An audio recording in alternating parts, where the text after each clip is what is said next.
Policies basebigama igama lakhe nguStein. uStein waseKrugersdorp. iKrugersdorp ke lamacala ke apha eJozi ezinye iitown phaa ezithuleyo. uStein unebandla ke kwaye uyakholelwa ukuba yena uStein nebandla lakhe ba-anointiwe nguThixo ukuba ngabona abantu bakhethiweyo ukuba bahambise ivangeli. Amen.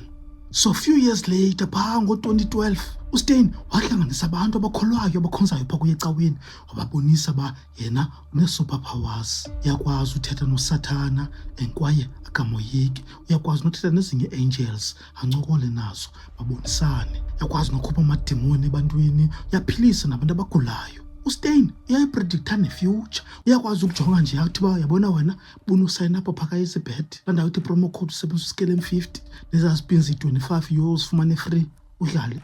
uStein uyakwazi ukujonga aqonga wena ungayiwina. So abantu bebekholelwa kuStein nabazi busa abantu abakhonza nyanyanyanyani. Ewe, so xa bekholiwe umfundisi bakholiwe kwaye bayamlandela. Yonke into ayithethayo umfundisi bayayilandelela. Kwaye uStein bengafuni aba bantu bakhe bahlale neefemeli zabo, beba-isolate apha kubo, bebe nendawo yabo abahlala kunye bonke noStein.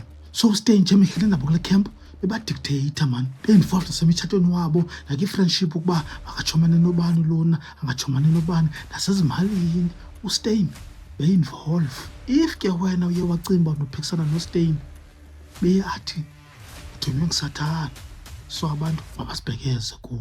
Ngo-2013 ii-members besezikhupha imali kuzo ke zinika uStein nee-savings zazo, bathathe nezindlu basithengise. Yonke le mali iyapha kuStein ngoba bayakholelwa kuye. Ewe, umfundisi one-superpowers. uStein esithi xa ebaconvince athi ba yonke le nto yi-sacrifice eniyenze noGod.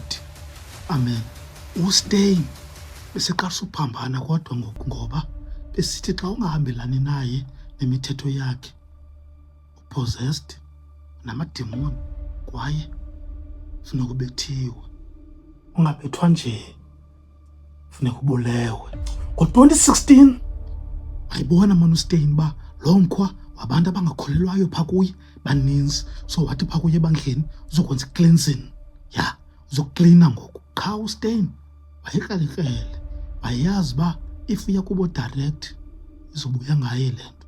So uStein beplota yonke i-incident and ii-victims zakhe bengabantu abaneefemeli, ii-business associates zakhe neetshomi. Wonke mani umntu ingathi akakholelwa phaa kuye uStein wayebafuna befile.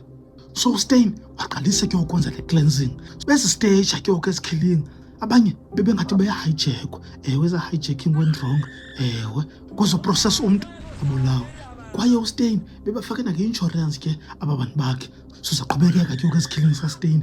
Ezinye bezi-house robbery, abantu bathi basahlele ezindlini bangenelwe babethwa babulawe. Khona enye ifemeli yakalota yangenelwa endlini okwayo, abazali bobabini babulawa. Kashiwe intombi, yalaa ntombi yayapha kuStein ezingathi uStein nguye savior, kodwa nguye lo u-orchestrator ezimeta zaba bantu, including umzali walo mntana. Ezinyanga ziqenqgeleka ke ngoku abantu bayasweleka khilikiqi.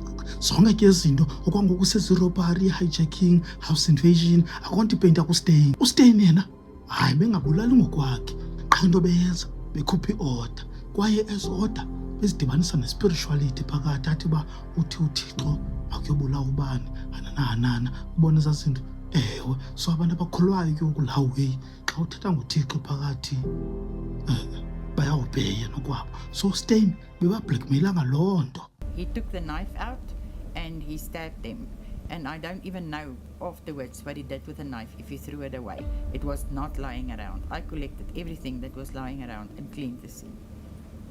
While zonke ke ngoku ezi-killings zisenzeka namapolisa mamanga abhizi ne-investigation ajongane nee-transfers zaba bantu basulekileyo, nee-phone calls ukuba bebefowunela bani, nee-statements zee-witness, amapolisa abhizi. Until one day ajamadama namanzi. Kwenye ye-witness ke ngoku ayekafumaneka neefowuni, yajonga yonke le information, kabona ii-message ezininzi phana, i-instruction ezivela kuStein. Bayesithi xa ithetha ngaba bantu funeka bebulewe zii-assignments.